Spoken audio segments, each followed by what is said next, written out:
Muses of Mythology is a spoiler-heavy podcast. That's an understatement. We're going to discuss not just the events of this book, but the Rhineverse as a whole, and really anything that we feel is relevant. You can find full spoiler warnings in the show notes. What's wrong? Hi, baby, come here. Why are you crying? Why are you just standing in the doorway crying? Oh, is it after dinner time? Okay, I'm almost done. Yeah, it's 8:43. There's some dry food in his bowl. If he's really hungry, he can eat that. He can have a little snickety snack, and then I'll get him his wet food for dinner. But he's just standing in the doorway crying. A baby. Sorry, DJ. Oh, you were talking about Hephaestus and Leo.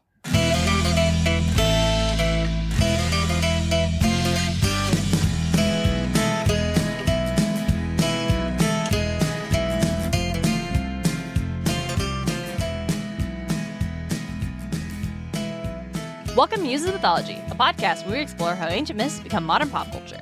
This week, we continue our journey through Rick Riordan's Percy Jackson and the Olympians with Story 54, Hephaestus. I'm your co-host and podcasting muse, Darien Smart. Joining me is my co-host and brother, DJ. How's everybody doing today? I am the muse of Mecha. You know, the series Evangelion, Gundam, Gurren Lagann. Oh, there it is. Those were not me. No. Those weren't you. I am in fact American Mecha, and it's not nearly as good. I don't know. Try Megas XLR sometime. Whoa, who was that? Well, let's muse about that voice in the garden for a bit. Hey y'all, Darien stepping in to tell you about this month's Patreon donation. Following the devastating earthquakes in Syria and Turkey, DJ and I have decided to donate to the Syrian American Medical Society. This is a relief organization that's been working on the front lines of the crisis. Even though one of their hospitals has been closed due to the damages caused by the earthquakes, they continue to provide aid and service during this time of crisis. During this time, donations made to the Syrian American Medical Society go to purchasing trauma supplies and allowing the organization to continue to provide emergency aid to their patients. Thanks to the support of our patrons, we're donating $25 this month. You can learn more about the Syrian American Medical Society in the link in the show notes. Thank you so much to our patrons for making this donation possible. And now, back to the show. DJ, I found who the voice belongs to. Who is it? It's Leo the GeekScorpio, creator and host of Gaming Theater Podcast, returning. Well, welcome, Leo. Yes, go me. Woo, go Leo. Leo, how you been? It's been a hot second since you were here last. It has. It's a whole ass book and a half. Back when I was there, it was what? The first book in the Percy Jackson series. Sea of Monsters? Question mark? I'm going to say yes, or I have no evidence to say no. Someone's going to correct this. Oh, and we love our listeners for it. Mm-hmm. Leo, you are joining us to talk about Hephaestus, which is a topic you chose, so now I get to ask, why? What draws you to the god of the forge? What draws me to the god of the forge? Probably everything else that gets drawn from the god of the forge, because he makes things, and he makes them well. Very true. Except when he doesn't, and then tosses them into the junkyard of the gods. Yeah. It's still good. I'm just going to level with you. With his forging and construction game, his C game is better than most people's A game. You know, not wrong. I don't think this is an incorrect take, to be honest. But yeah, I've been looking up different ancient artifacts and ancient things on it, and you'll be surprised how many heroes and gods and things is just built from this guy alone. All right. Oh, you got a lot to share before we get to that. DJ, what do you know about Hephaestus from the Percy Jackson series? Oh, Hephaestus from the Percy Jackson series. To be honest, I don't remember him much in the Battle of the Labyrinth. Oh, no, wait, yeah, I do. He shows up, he tells Percy and Annabeth, hey, go check out this forge because there's things happening there, but I can't see it because I guess they sense me coming. And in doing so, he gives them some, I don't fucking remember. But he also traps Percy and Annabeth on accident at a theme park. Is that in Titan's Curse? That the water park is in Lightning Thief. Lightning Thief. Yeah, he traps them there with the spiders and the cameras and an announcer. Which, like, here's the thing, right? Cameras and that like megaphone announcer.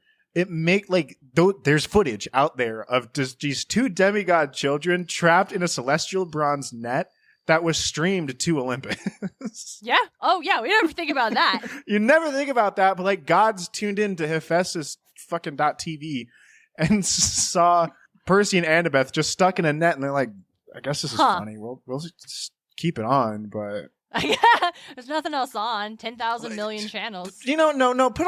Put on the Muse, yeah. Okay? Just put on the Muse. It's just the voice, but for muses. No, I got you.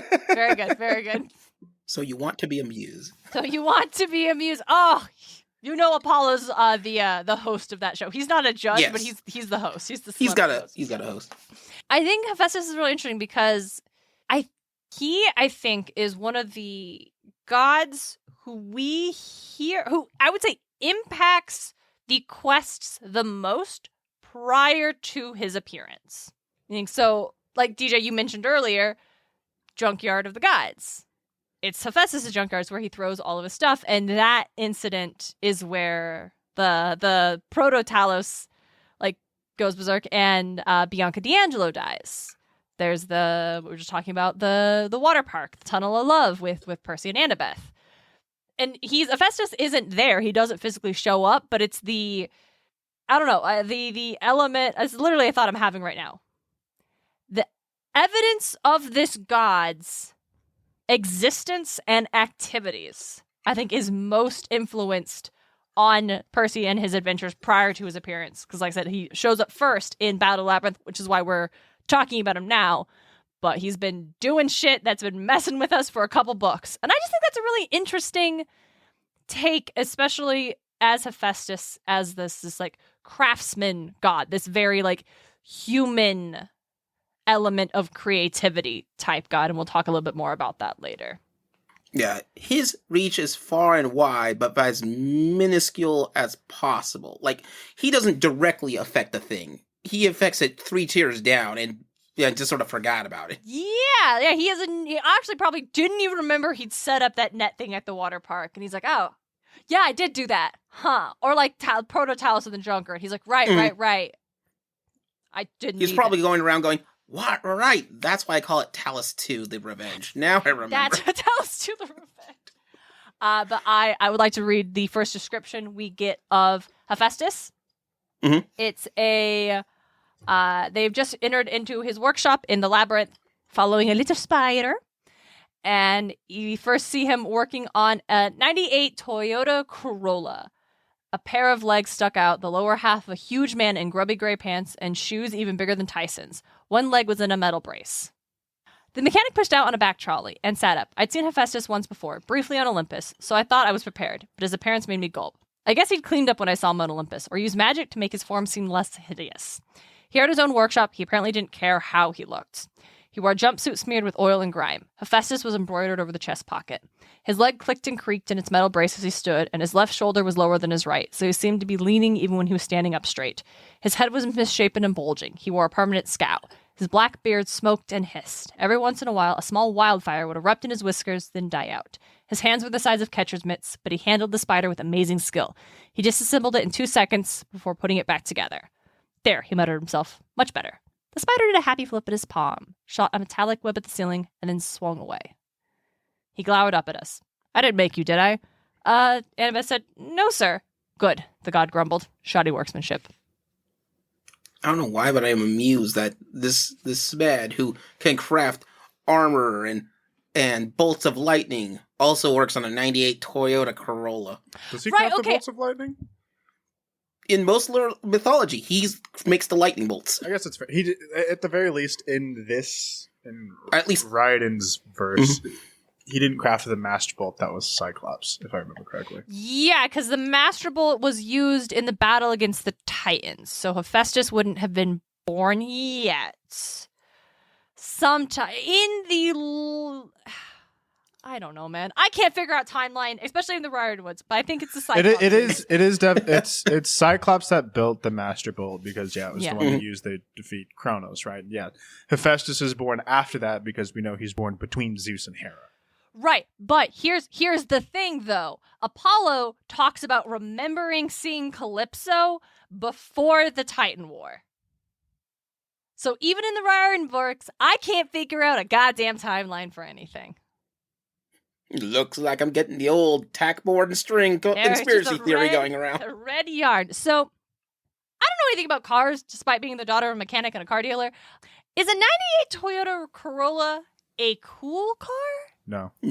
No. Johnny had like an early 2000s Corolla that he wrecked. It was that okay. tan one, you know? Yeah.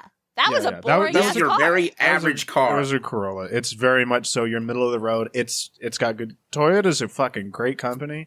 Mm-hmm. But man, it's not gonna be like attracting anybody, honestly. Is that the joke?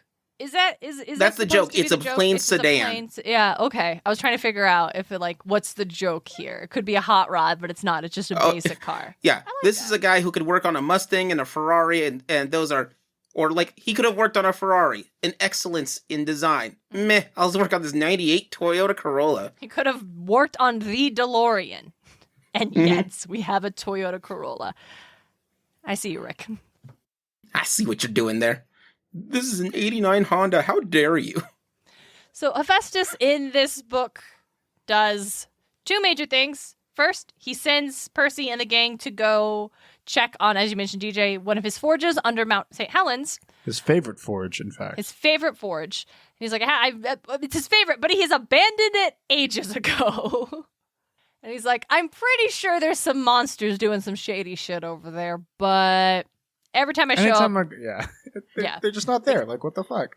So Percy and Annabeth go out. That's when the party splits up because Grover and Tyson sense Pan, and they go one way. The team goes the other way. We get the first Percy-Annabeth kiss right before they go into... Because it's all the telekinites, the little seal water demons. And then Percy blows up a mountain. Blows up a fucking mountain. Mm-hmm. Wait, did Percy blow up? He blew up the mountain. Mount St. Helens? Yeah. Is this the second time it's blown up then? Yes. It may... Okay. Was that confirmed by Rick that it was a second one? Time doesn't exist. The one? Time really doesn't exist in these books. Okay. Yeah. So it could just be the first one. Well, Percy is, son of Poseidon, the Earth Shaker, and so when he's being attacked by the telekinesis, he's like drawing in his power that he's just really learning how to tap into, and he causes a massive explosion. Good news, no one dies. We did hear that, but it did evacuate tens of thousands. Man, that means that Poseidon has the power of fault lines, and that's pretty busted. I mean, that's what causes tsunamis. I think he's OP in this movie. Yeah, that's what I mean, right? Like, it's like to like, I guess like if you don't have that understanding of how the Earth works, then it is just the ocean fucking attacking you. Yeah, there was an earthquake, and now the ocean is mad. Yeah, now the ocean is coming in with like a big high five to just wipe out all of Athens or whatever. But like, if you know like modern science, that means that like even if Poseidon could just get rid of California if he really wanted to, that San Andreas fault line gone. Like, let's just get rid of it. Don't think about that. So this causes Percy to blow literally sky high and crash land on Ogygia, where he hangs out with Calypso, who we'll talk about later. But he's just there for like weeks, question mark? We'll get to that later. I can't talk about that right now. Until Hephaestus shows up. And he's like, hey man, everyone thinks you're dead. You coming back? Percy's like, of course I am. And he's like, are you sure? Yeah, it'll be fine. I just haven't figured out how to get off this fucking island yet. I know I'm the son of a sea god and I could probably just like walk off the island. But I don't want to do that. No, I don't know why. Weird. Hephaestus studied me skeptically. He fished out something out of his pockets, a metal disc the size of an iPod. He clicked a button and expanded it into a miniature bronze TV. On screen was news footage of Mount St. Helen, a huge plume of fire and ash trailing in the sky. Still uncertain about future eruptions, the newscaster was saying, authorities have ordered the evacuation of almost 500,000 people as a precaution. Meanwhile, ash has fallen as far away as Lake Tahoe and Vancouver, and the entire Mount St. Helens area is close to traffic within a 100-mile radius. While no deaths have been reported, minor injuries and illnesses include... Hephaestus switched it off. You caused quite an explosion. Honestly, I think that this is like this is just Rick kind of doing his own thing within like the real world, right? Like we see it all the time, like people write their own stuff, right? This could very well be just another explosion, or there was no explosion, and this is the one that happened like 10 years later. Yeah, it's like trippy. it's not. Anyway, he also mentions that this explosion caused Typhon the Titan to stir in his sleep. Because apparently Typhon's underneath Mount St. Helens. We had to put him somewhere. So he's underneath Mount St. Helens, where Hephaestus' favorite forge was at. That he abandoned years ago. Hey, Hephaestus, I think you have to use that forge just to keep an eye on things, but sure, man. Yeah. You ever think he's like, man, I hope I didn't leave that on. Oh, well. Yeah. He talks about how, like, Percy's like, I couldn't have, like, let him out. I'm not that powerful. You're the son of the Earthshaker, man. You don't know what you're capable of. And I like... That's no idea how fucking strong you are. That's not just a name. Mm-hmm. Percy, you are going to be amazing. Don't even with me. Anyway, in this conversation, Hephaestus goes on to talk about, like, what Percy should do. And he's like, don't ask me for advice, but I'll tell you this. Have you met my wife, Aphrodite? That's her. She's a tricky one, lad. Be careful of love. It'll twist your brain around and leave you thinking up is down and right is wrong. And then Percy's like, did she land me here? Possibly. Hard to say. But if you decide to leave this place, and I won't say what's right or wrong, then I promised you an answer to your question. I promised you the way to Daedalus. Well, now here's the thing. It has nothing to do with Ariadne's string. Not really. Sure, the string works. That's what the Titan's army will be after. But the best way through the maze. Theseus had the princess's help. And the princess was a regular mortal. Not a drop of god blood in her. Which, as we talked about in the Ariadne episode, is factually untrue. Yep. But... I mean, she was not the daughter of gods, but she was the daughter of two demigods. So This is when Rick was really only hammering home demigods are the only ones with powers, guys. If you are anything like, and granted, yeah, two demigods will still make a demigod, but it's not. Really? I don't even know if the Greek demigods know that. They all die at 17. Yeah. So anyway, he basically is the one that tells Percy, hey, you need a mortal who can see through the sight to get, with the sight, who can see through the mist to get you through the labyrinth. And we talked about this, that's Rachel. And I think Hephaestus also gives really good advice when Percy's trying to figure out whether or not he's going to leave Ogygia. Don't decide yet, Hephaestus advised. Wait until daybreak. Daybreak is a good time for decisions. And I don't know, I turned 29 this year, and I don't know a lot of stuff, but I do know no good decisions are made at nighttime. 100%. No good decisions are made after dinner. Yeah, Wait no until good decisions are made after the sun goes down. At all. Wait until dawn. Things look brighter at dawn. I've made no good decisions at dawn. Well, no one should be up at actually dawn, but... Yeah, but it doesn't sound as cool as your best decisions are made at 4:30 in the afternoon. Doesn't really roll off the tongue. Yeah, daybreak is a good time for decisions. And that's really the scope of Hephaestus in this book, specifically. We get more of him in The Lost Hero when we have Leo Valdez, who's his son, and we get to see a little bit more of the fire aspect, the forge, the mechanics stuff. It's really cool. Shout out to Charles Beckendorf, who is the son of Hephaestus. Cool guy, Charles. We don't get a lot of Charles in the series, but he's well-liked. Yep. Hey, Darren, how's Hephaestus in mythology? Or is that Leo's? Ooh. Well. Who's gonna talk mythology? I think with we can me? alternate on that one or so. Let's. You know what, Leo, you were the guest. You've got lots. What? There's a big scope. What do you want to talk about first for Hephaestus? So Hephaestus is interesting because Hephaestus is the god of the forge, but if you're going through most pop culture, he's the god of the forge. Mm-hmm. When people think of a forge god, that's the guy you're coming with. Mm-hmm. And probably makes a lot of sense in both Greek mythology and in history. Mm-hmm. See, the big thing that happens at this point in time, we have bronze. Yeah. And bronze this is one of the biggest time frames that we have actual metallurgy. And so when you're starting with metallurgy and metalworking, it's what gives Greeks their advantage for a lot of their stuff during this time frame because they have metal that they can work with and make it stronger and smaller. I was working on a research project on like gold armor, and the thing is with bronze, I'll get to gold armor. That is a joke of an armor. It's always bad idea. It's always bad idea. But with the Greeks, what happens with them is that they make bronze. Bronze armor in its normal status is about 2 millimeters thick. So it's about the size of a coin. Yeah, that's real of a dollar thin. coin. But its protection it works. I mean, it's like arrows and shit. Yeah, no one's coming out with a Tommy gun, so sure. We haven't gotten that far, but that's not their problem right now. Yeah, exactly. This will work for what you're dealing with right now. And you can make it and I've talked about this in other places, if you work with the resources that you have as a culture. Mhm. If your biggest resource is wood, you'll have a lot of archers and or like in Japan, a lot of people are trained militarily with the bow or with a staff because it's easier to make than to burn a ton of metal to try to get your hands on some steel. Yeah. So in this case, we have a ton of really good armor of metal workings that are just done with bronze. And bronze is all over the place. And the mythology around it is so big that we actually have two particular metals that exist in Greek mythology that we will come up with in fiction later.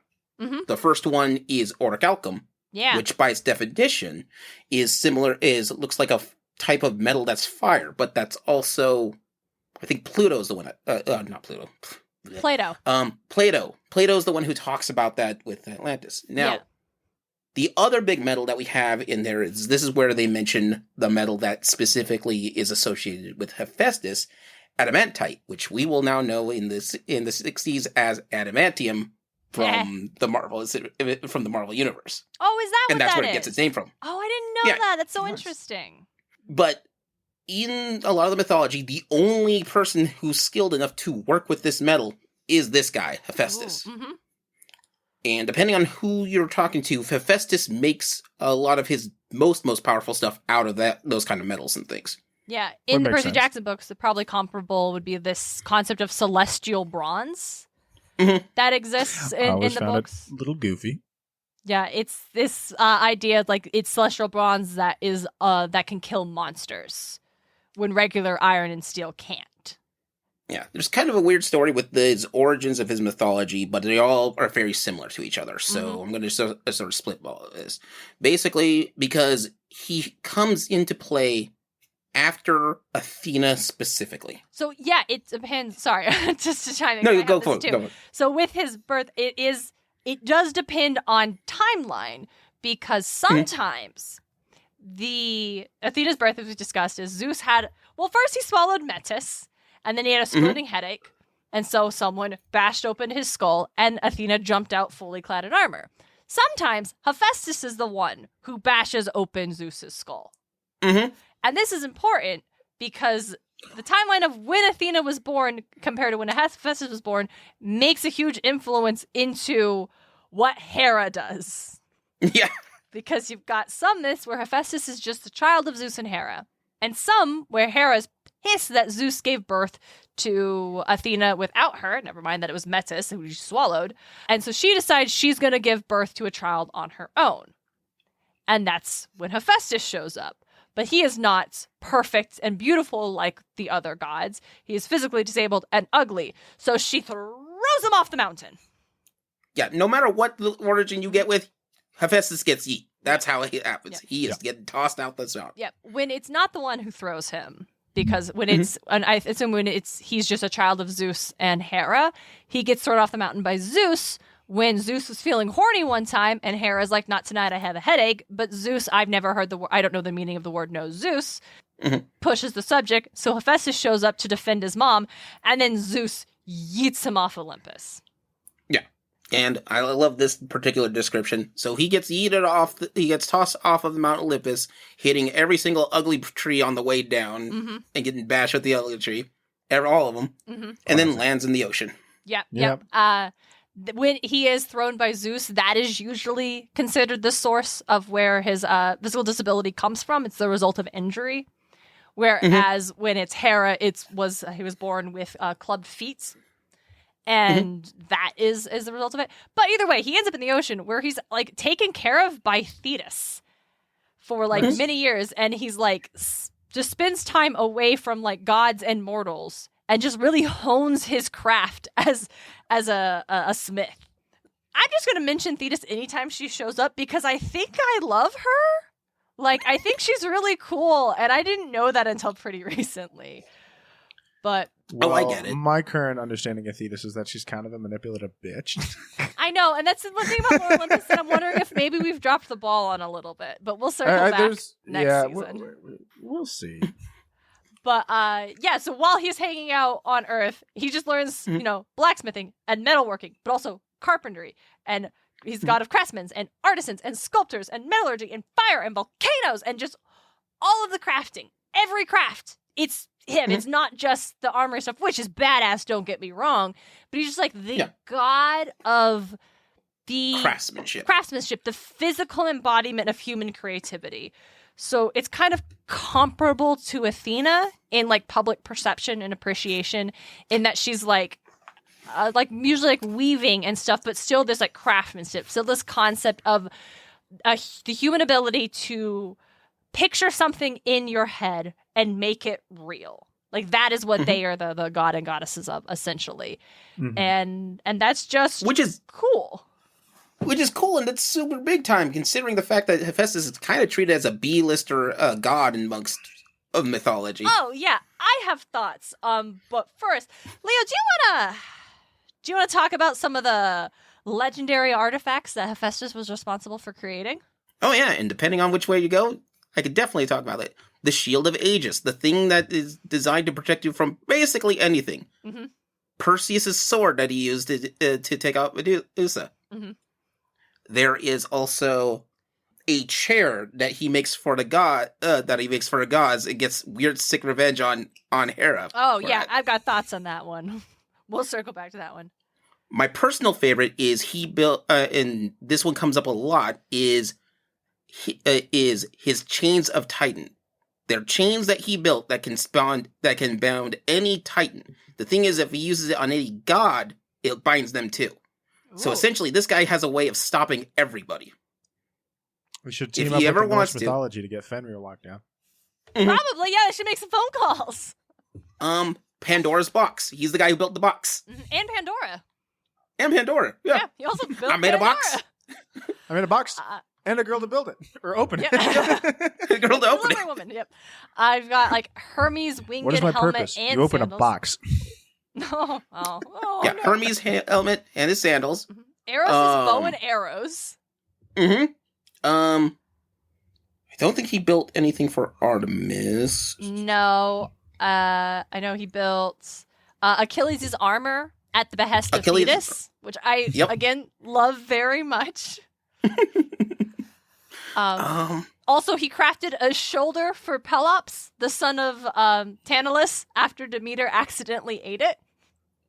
We talked about this. Man, you ate it? Don't worry, I got you. I'll make another one. Yeah, she was having her grief year. She wasn't paying attention. She accidentally pretty ate this kid's hangry. shoulder. Yeah. Probably one of the first mecha designers built Talos. Dude loved automatons. Like he loved himself a good mech. Consider a automaton a mech. Depends on the size. I don't know. Yeah. Like for me, mechs are man. That's I would agree. Every time I see a mech in something, it has a pilot. Right? If it's automated, it's just a robot. It's a big fucking robot. Okay, fair. Right? Because then it's like Transformers. Case, those are mech. No, they're not. They're fucking robots that can turn into cars. Yeah. I guess on that point, DJ, what are you doing here? You have nothing to do with Hephaestus. What are you talking about? He builds stuff. He would still. I'm certain Hephaestus would still build a fucking mech. Actually, I don't think he would, because as we just said, it has to be piloted by a human, and he, I believe, would not be willing to risk his creation being it has to be piloted, not by a human. Oh yeah, I'm sure he would build mechs. Badass. Are you fucking kidding me? Mechs are cool as shit. Now, I will say, you look at Gurren Lagann and tell me that the gods can fight against fucking Gurren Lagann, bro. You make a good point. Okay, hold on. They do. Unless it's Hephaestus who could just build his way out of this mess. He'll build a mech for it. Okay, so I want to talk about. So he had handmaidens wrought of gold and the semblance of living maids who had understanding in their hearts and speech and strength. And we talked about this in the Talos episode. These were robots. Like, we were having sci-fi, basically. The idea of creating metal in the image of humanity and giving it sentience. Yeah. That was what Hephaestus was doing. We could argue he's also like a god of sci-fi.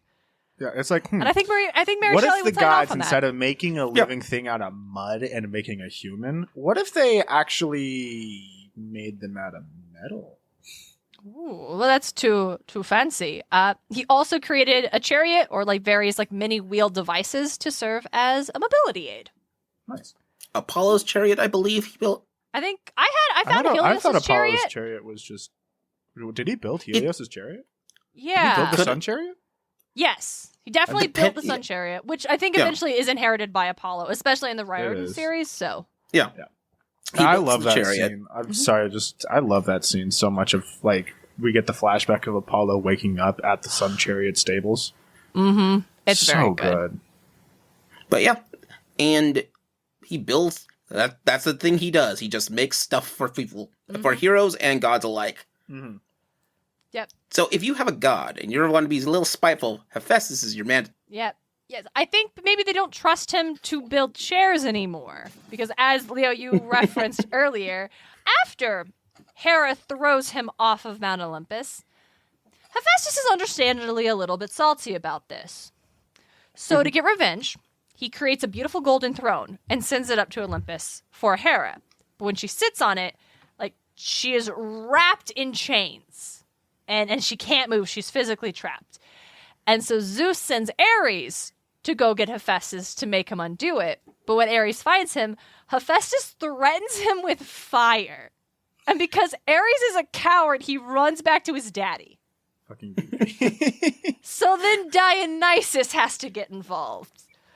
But Hephaestus and Dionysus are like friends. So then Dionysus gets him drunk, puts him on the back of his donkey, and then rides him back to Mount Olympus. There is murals about that donkey. Mm-hmm. There's paintings. It's amazing. It's great. And so once they get Hephaestus up there, he basically agrees, but only if he gets to marry Aphrodite. In some myths, he wants to marry Athena, and that's either way. I don't want to touch that one. I find those ones explicitly gross. So let's just focus on the Aphrodite one. Aphrodite doesn't love this, but no one asked her what she wanted. So now they're married. And Hephaestus promises to be, like, loyal. And she's like, actually, I don't care. I won't.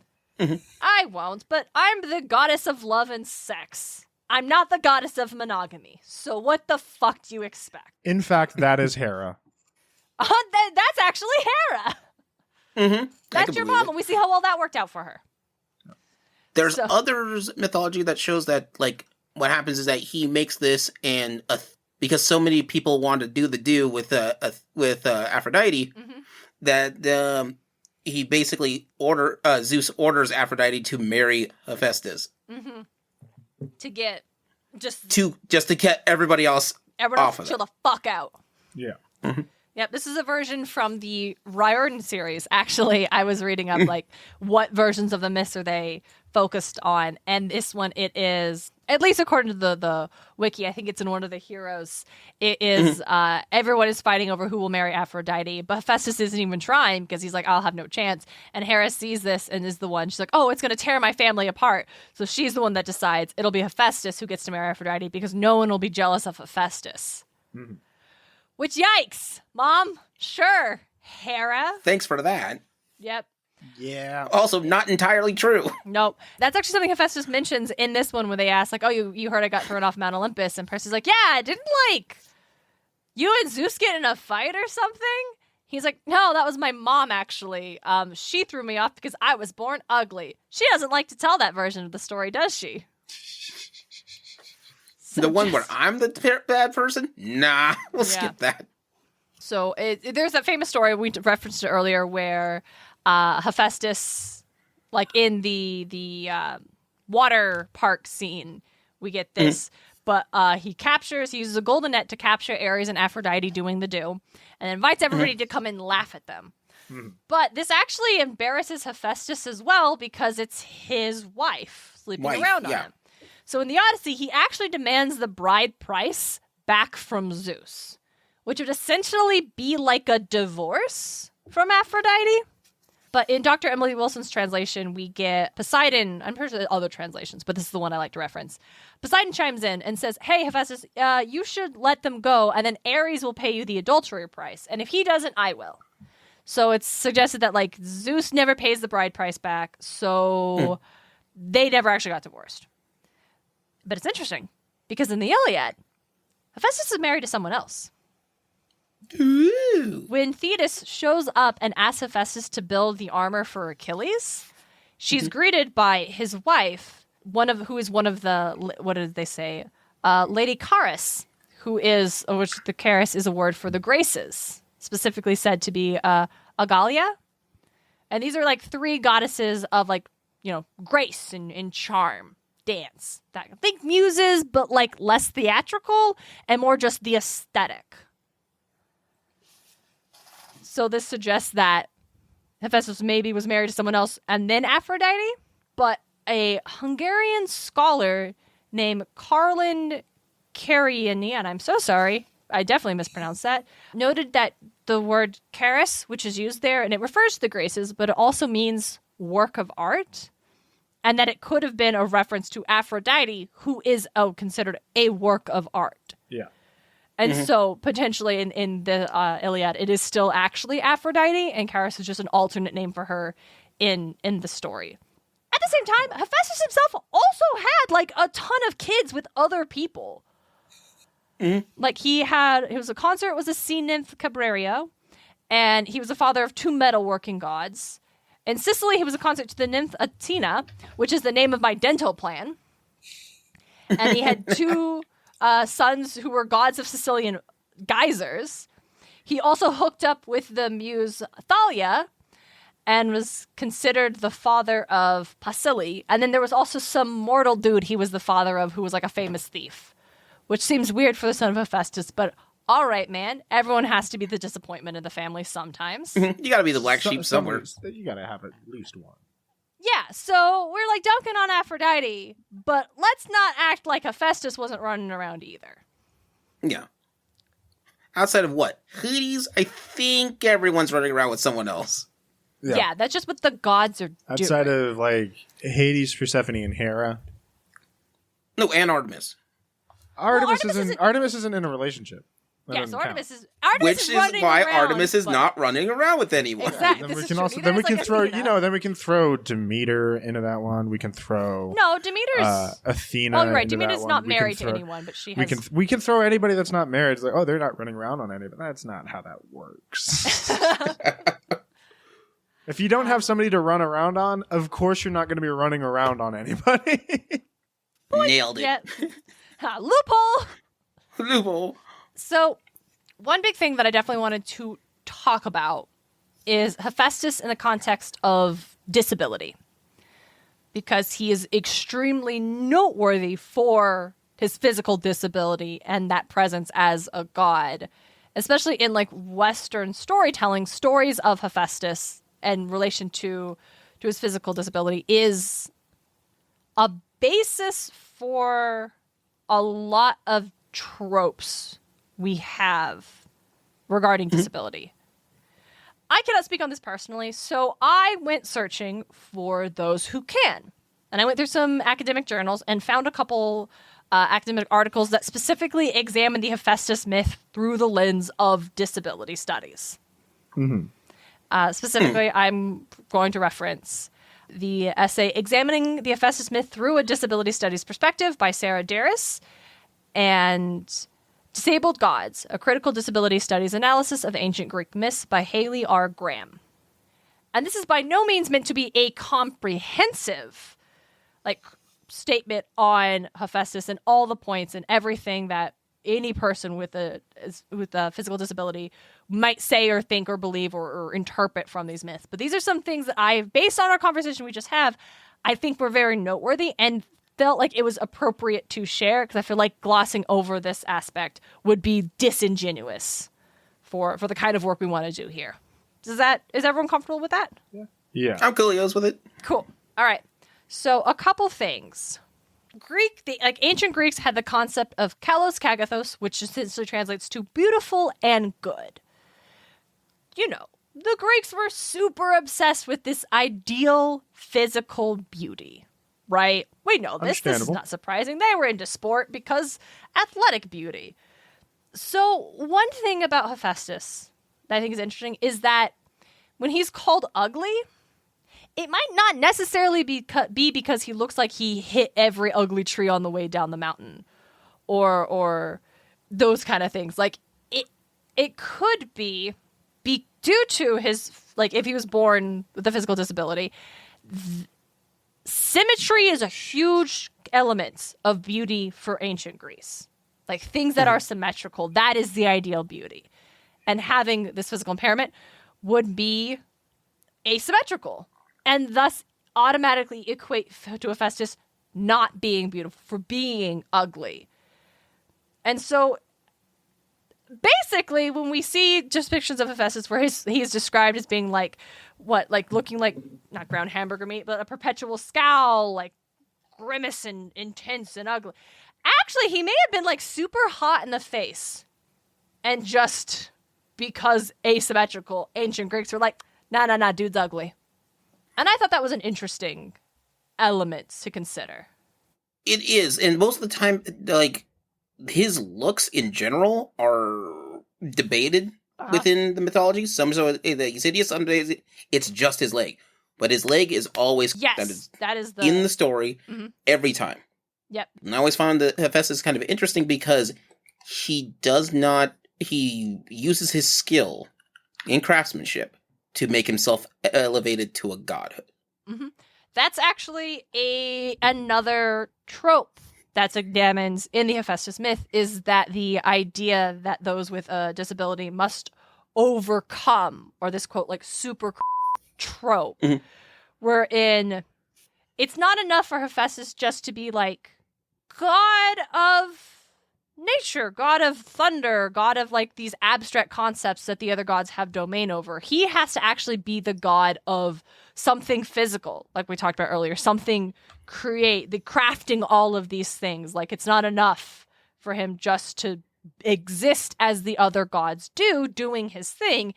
His thing has to be the thing that provides a service. So when he's like, welcome back to Olympus, it's because he was able to imprison Hera, basically, and that ability is like cherished. And Graham had this statement, which I want to quote specifically. I thought it was a really good wording. While this may seem like a positive view of disability, it in fact reflects the modern ideology that a disabled person must overcome this disability in order to be welcomed.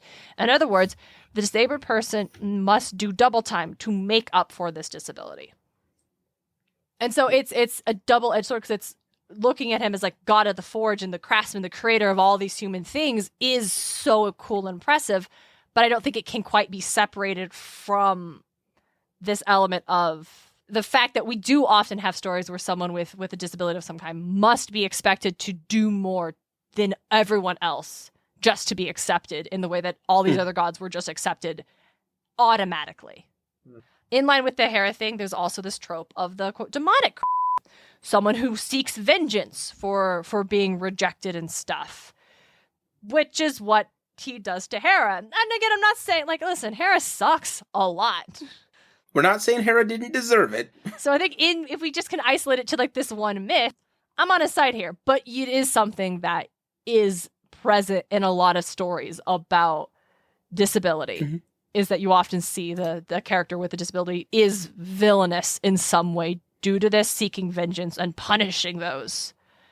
I think superhero comics have this a whole awful lot, don't you?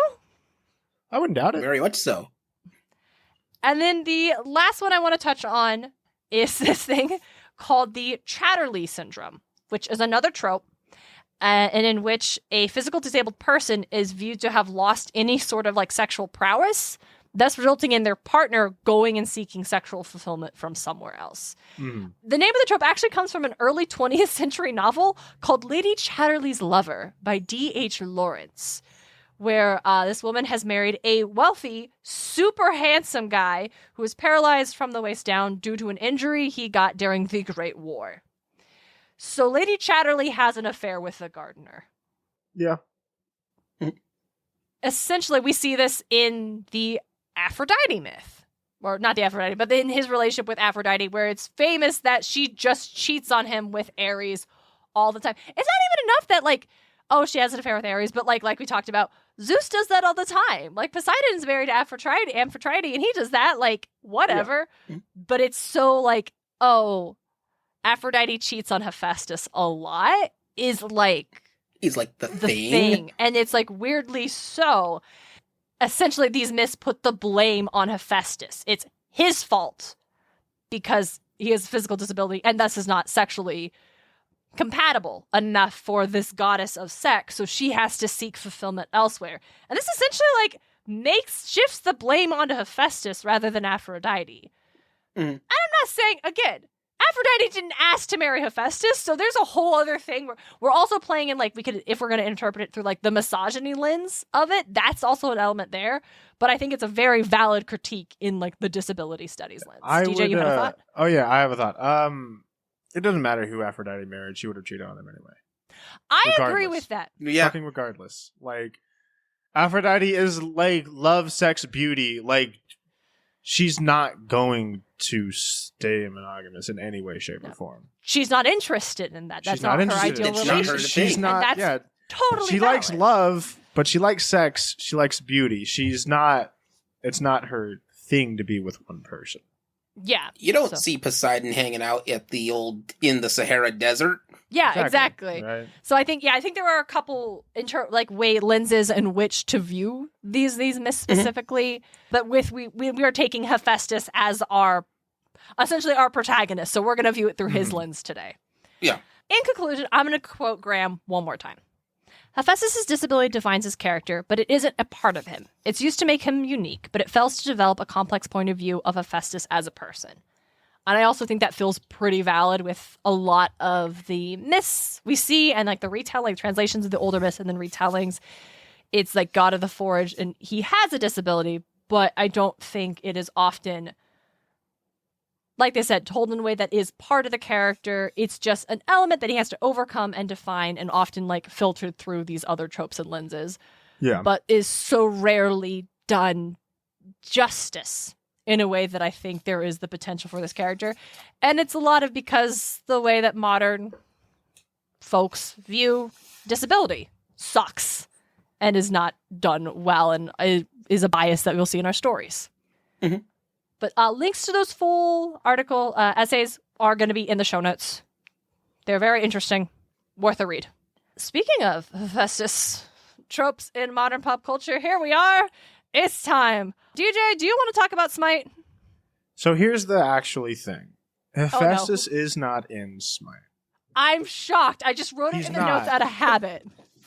Vulcan is in fact in SMITE. His Roman counterpart Interesting. is in SMITE. Is it often? It's Bacchus and not Dionysus. It's Bacchus and not Dionysus. It's a couple of others. Janus is the Roman counterpart, even though it's the same name. Apollo's the Greek counterpart, even though it's the same name.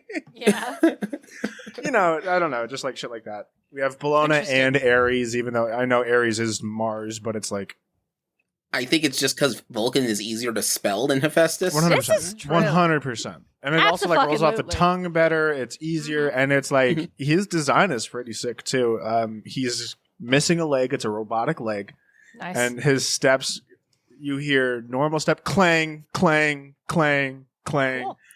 Hark, someone's sneaking up behind me, I think. No. His kit is fun. He has a... he looks cool. He could put down a little turret, and it's annoying. It does a lot of damage.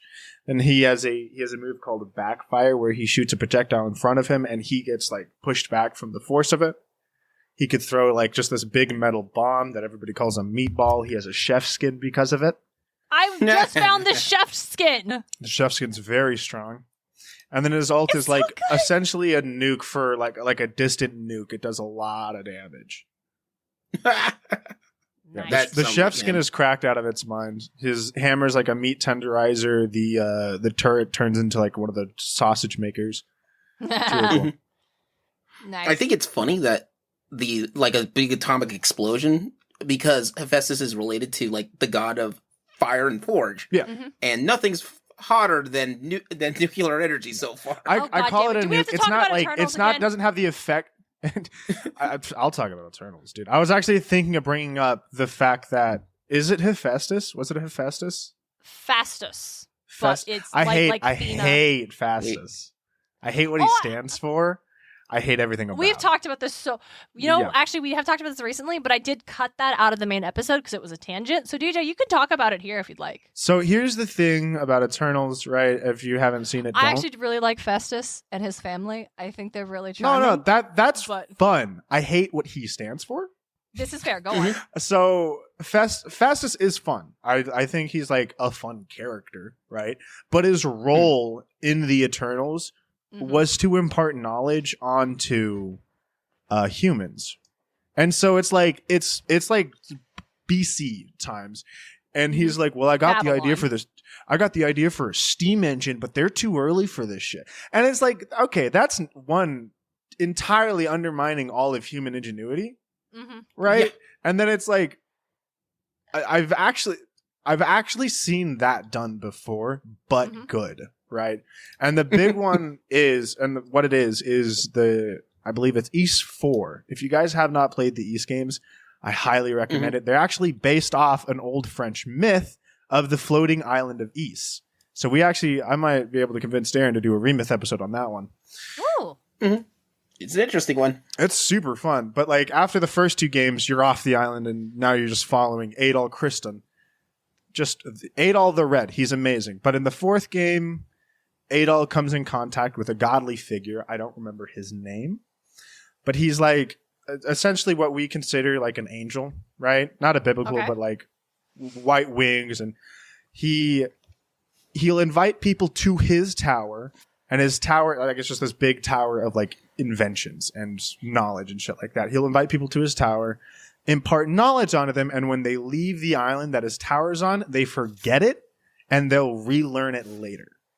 Oh, that's how they handle it. I think that's a little more interesting. It's still like undercuts a lot of human, just fun ingenuity. Right? Yeah, human. It undercuts. I didn't want to use the word again, but yeah, it undercuts human ingenuity still. But I find it more fun than just handing them essentially schematics, right? But when what wants to impart on Adol is essentially the information on how the tower works, and like the tower maps the whole world, right? And Adol's like, I don't want it, man. I want to map the world on my own. I don't want to, I get how this works, but I want to do it on my own. And so he leaves. It's awesome. I love Adol. That's really cool. I think it's super strong. It's really interesting what Eternals did, essentially, is like conflates Hephaestus with Prometheus, but also poorly. Because Prometheus famously gives humans fire. Yep. Which was beforehand just something only the gods had. And that's what I think Hephaestus kind of does. Like, give humans this gift, this knowledge. But it doesn't... it's just a tool. I think a better Hephaestus thing... And Hephaestus doesn't do that. He doesn't give tools of creativity. He inspires. To men. Well, he doesn't really inspire even. He's just like the symbol of... Like, it's Prometheus, who I think is a better representation of that idea of like giving knowledge, giving... a tool, giving a resource to build. Hephaestus doesn't do that most of the time. He creates his own thing, but his thing isn't necessarily giving others the ability to create or build. He's just this like poster child, if you will, for building cool shit. Yeah. I didn't like that in the Eternals. That was something that I clocked. I'm like, that sucks. Yeah, that's your least favorite. I mean, my least favorite is Sprite, but... That's true. My least favorite is also Sprite. I like Festus as a character. He was fun. He was cool. Yeah, that's true. He was a good time. Sprite like tricks out his house as a character. Sprite. Leo, what do you got for Hephaestus in pop culture? Who do you want to talk about? Ooh, all over the stuff. There's things. Hephaestus is again mentioned in a bunch of places. I guess I'm going to start at one that's kind of at the bottom. Bioshock. Ooh. Where does he come up in Bioshock? Yeah. So in Bioshock, in Ryan's, Andrew Ryan's big capital, the bottom at the base of the entire city of Rapture is what's called the Hephaestus engine. They don't call it the basement or the forge. They call it literally Hephaestus's engine, and that's mostly because he wants to associate with. In Bioshock, it's a big association with being a god, with being an artist. So if this is where all the fire's coming from, this is where it's called the Hephaestus engine. And they just call it Hephaestus throughout the whole game. hold on, I want to chime in. There's a similar thing where it's like Hephaestus isn't in it, but you're using the terminology to like invoke things. Yeah. In a podcast, Wolf 359, which is a great fucking story, and I can't believe I haven't talked to you about it before. Like, fuck yeah, it's so good. The Star Trek Wolf 359? Wolf 359 is a star. And so, okay, yeah. So it's an actual star. I think it's a Betelgeuse constellation, or no, Betelgeuse is a star. Regardless, so Betelgeuse is a star and a constellation, just like kind of how Nemesis is actually a star and a section. Yeah, so and an asteroid field. So Wolf 359 is a Star Trek episode, but also the name of a podcast. And there's a space station. It's like spooky and mystery. It's so weird. I love it so much. It's like real fucked up. So there's a space station that's orbiting this star. And it's like the primary location of the podcast. Most of the story takes place on the space station. And the space station is called the USS Hephaestus. And the station is managed by a hyper-intelligent mother program AI called Hera. And that's just cool. That's just a cool little thing. I just like shit like that. I decided to pull up a list of Hephaestus in pop culture because it does, like, jog your memory when you see something. Mm-hmm, mm-hmm. And I, in fact, forgot that he was in Homestuck. I am just now learning that you were into Homestuck. I was pretty big into Homestuck. I actually really liked it a lot. I think it. Here's the thing. It's a good story. It's really strong. I do think it's good. Its fandom went nuts. It was he's the lord and the god of the land of heat and clockwork. Oh, that makes sense. Yeah. I love clockwork shit. Clockwork shit's correct. I love it. All right. I see God of War is on this list. I didn't put it there. I did. I put God of War, DC, and Marvel, and I will get to those because DC is Hephaestus all over the place. Please. Marvel, not so much. So, I'll start with DC on this one. So, DC has this thing where basically most major religions of any sort, they exist in the DC universe somewhere. So Wonder Woman has her girdle, her lasso of truth, everything that's armaments for her, that's all built by Hephaestus. Anything from Greek armaments, all built by Hephaestus. In a particular episode of Justice League Unlimited, there's a mech that is built and is running rampant all over this town, which was a thing that Hephaestus built. Oh shit! There's Hephaestus building mechs. Okay, there we are. So he built it. Wait, is it a mech or an automaton? For Ares specifically, the god of war. Is Ares in the mech? No, Ares is not in the mech. Although you find out later, you can put somebody in that thing as their spirit and such. There is a way to do it. Oh shit! The spirit. However, I wasn't prepared. That's a different episode. He gets possessed by a wizard.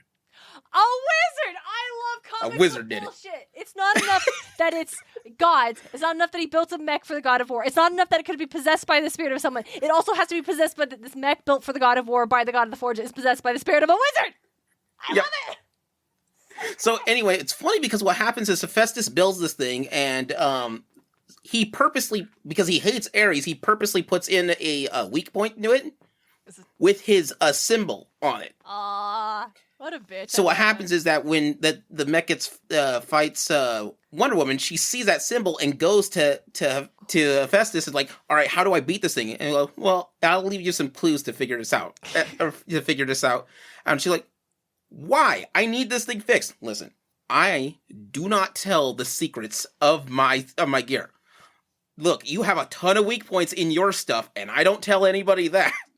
I guess that's fair. You gotta know that he's gonna keep his trap shut about that stuff. I built it, and I put in the weakness. You deal with it. But he leads them all on on how to stop this mech. And it's by getting everyone to stop fighting the mech. Yeah, fair. He's in Immortal Phoenix Rising, which again, another thing I totally forgot. I put in like a couple of hours in that.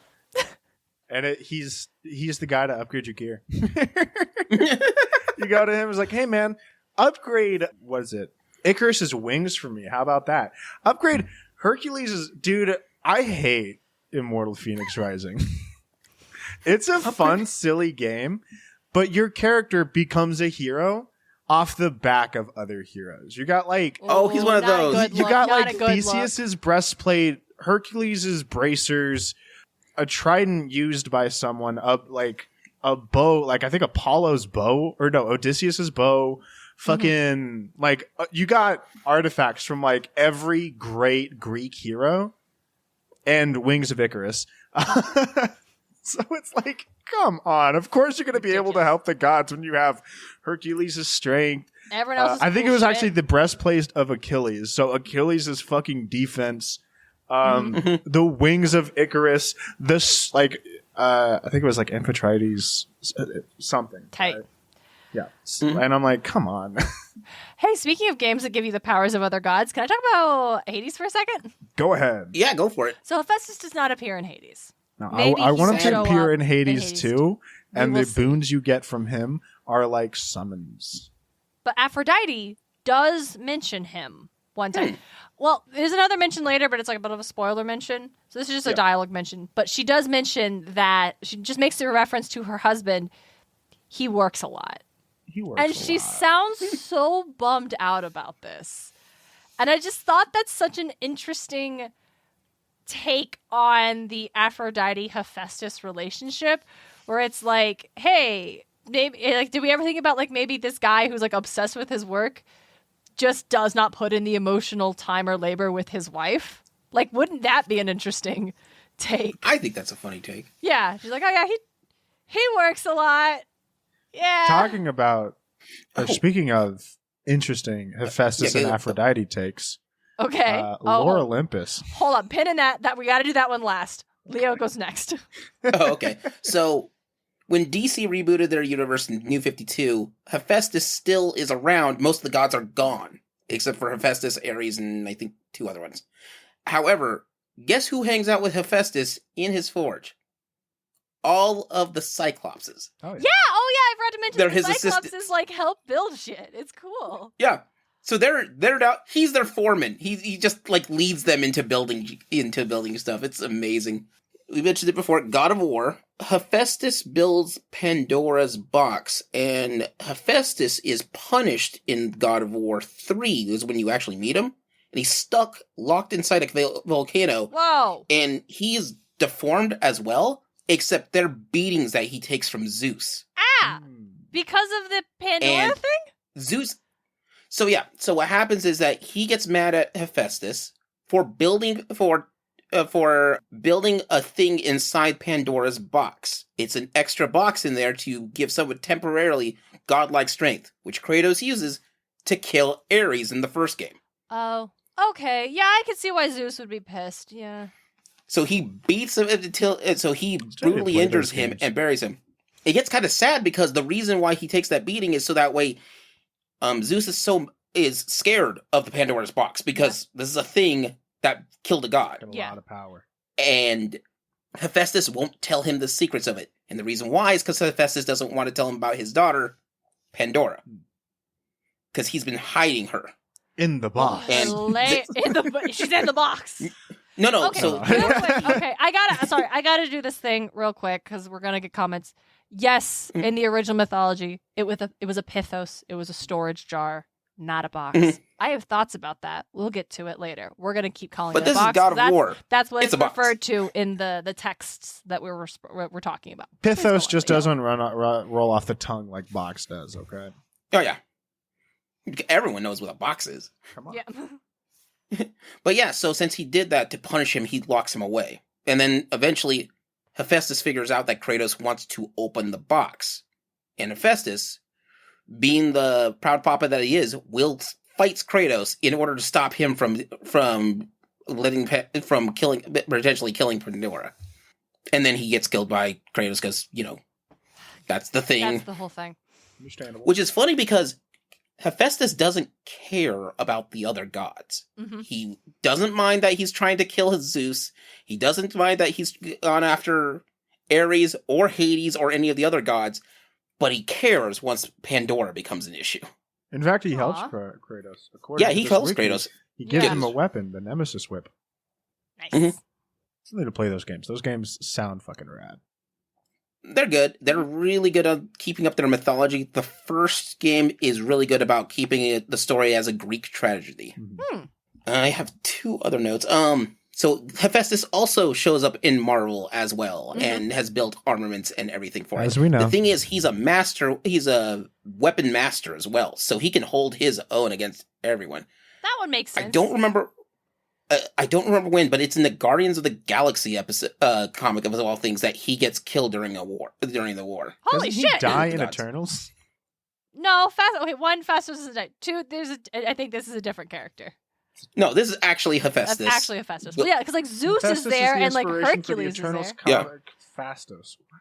Yeah, he is, but also there's another character in the Marvel comics who is Hephaestus. Man, this Mhm. wiki needs to update it, so... Yeah, Both are true. but that's existed in the 616 universe, the regular one. Hephaestus is is a guy there. He built all these other things. He's just lying around. Yeah. There's a city builder game that exists called Zeus, Uh-huh. I think I've seen and it. in it's different passing. you just build buildings and such, and you're trying to run this city, just like SimCity or any of those other Classics. sim games. And in it, Hephaestus just leaves crap around for you to deal with. Like, one of the tougher missions in the game is Talos comes by and wrecks your city and then leaves. What the fuck? That's just it. That's Just so there, he rude. wrecks the city and he leaves. That's not even what Talos is supposed to do. It gets even more confusing because what happens is that to stop Talos, you have to build a shrine to attract Jason of the Argonauts to come by Okay. to deal with Talos. Well, that makes sense because Medea is the one that dealt with Talos originally. Right. In the It myth, looks like so they also made a game in that same series called Poseidon. It's this, And it's the same shit, but just by the sea. beachfront It's a- property. it's an expansion pack for that. Is It's that an one. expansion Ah. pack. Yeah, I just went onto Steam Mhm. and it's like Zeus plus Poseidon. So it's like only one They sell them thing. together now. Yeah. That makes sense, yeah. $10 on Steam, yo. If you want the fuck, when did this game come out?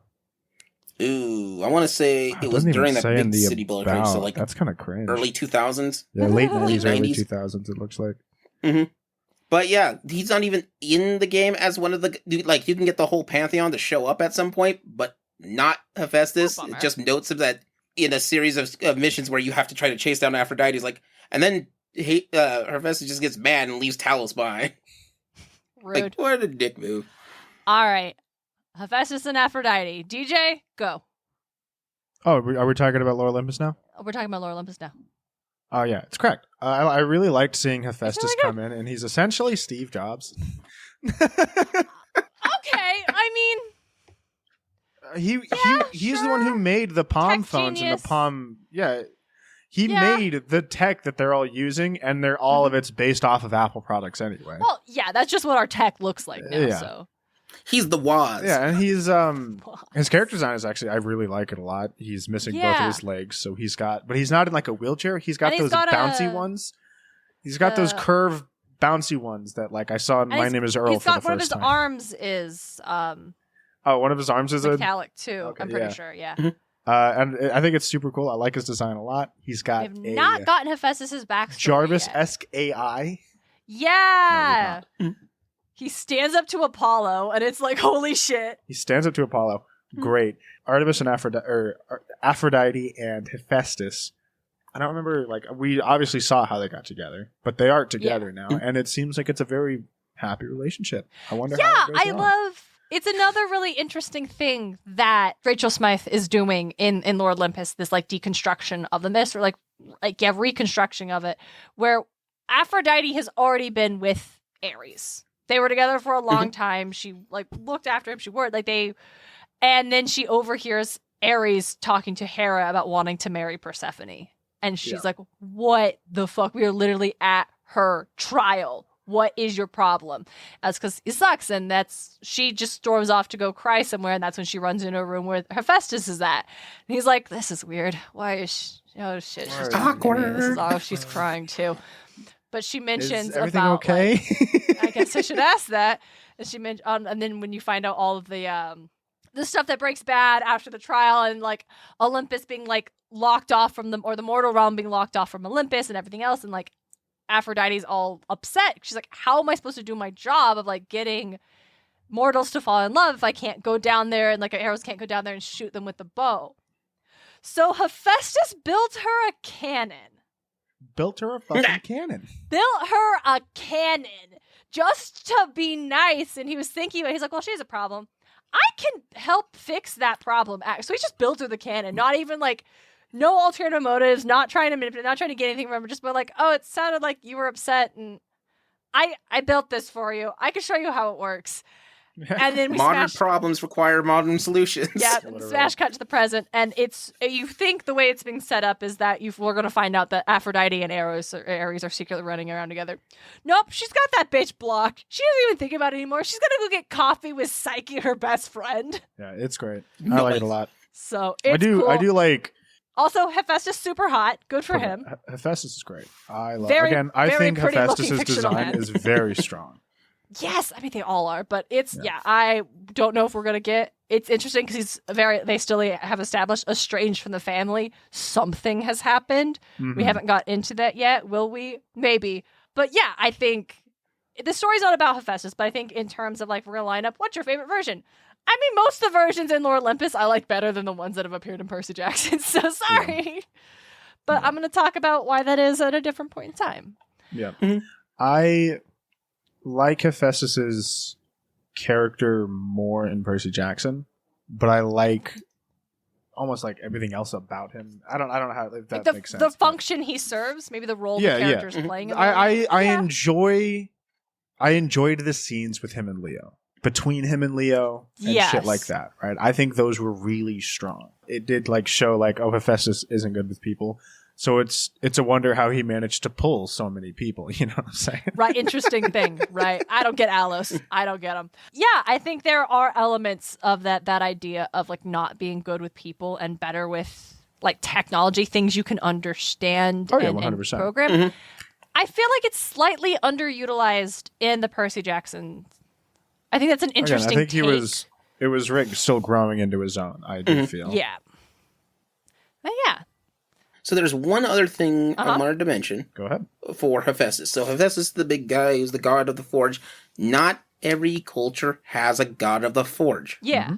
It's everyone has a sea god, everyone has a god of hunt, but not this way. In most of Mesoamerica, so from Mexico all down to the bottom of South America, they get tossed around on it. I had to do some research on it, and the closest ones I found are like a god of fire, which kind of works with some craft work. Then Japan, they have a god there of the forge, but also has to double up as the god of ceramics. Interesting. Of all things. Yeah. I mean, that makes sense. I guess it's fair. You put kiln. a ceramic in a kiln. Yeah. Yeah. And I'm so sorry.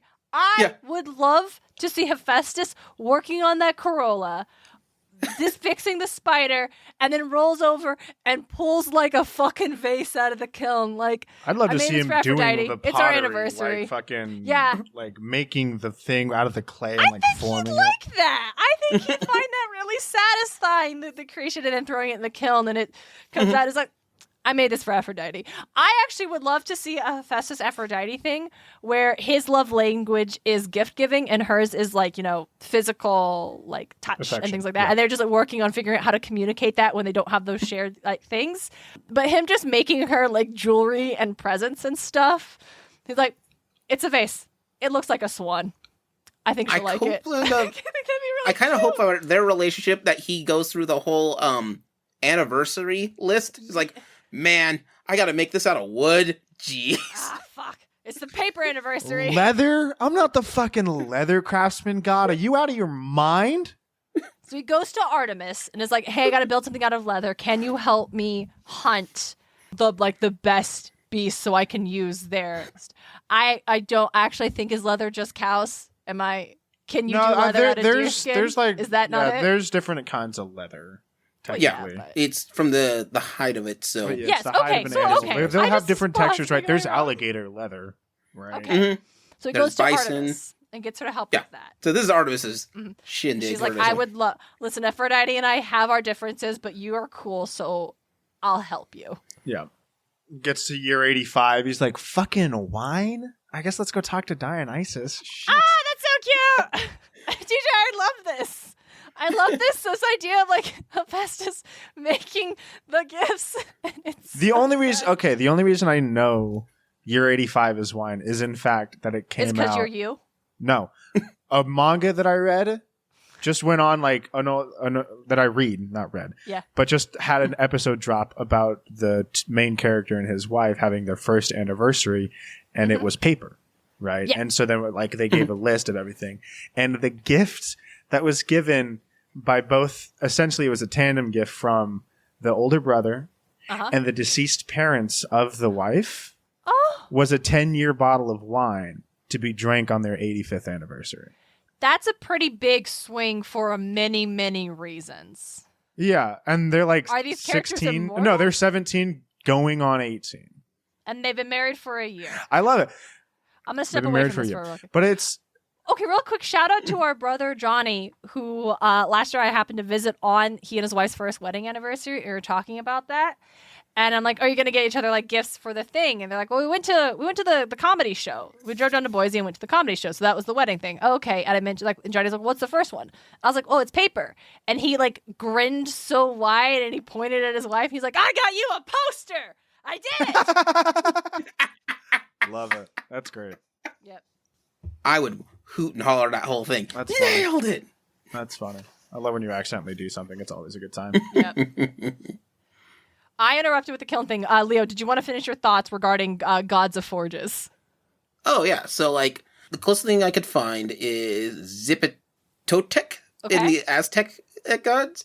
And mostly it's the ruler of fire, lord of seasons, and agriculture, and regeneration, and gold and silver. Not even regular. Sounds like Yeah. he's just the god metalworking. of heat. Like, Yeah.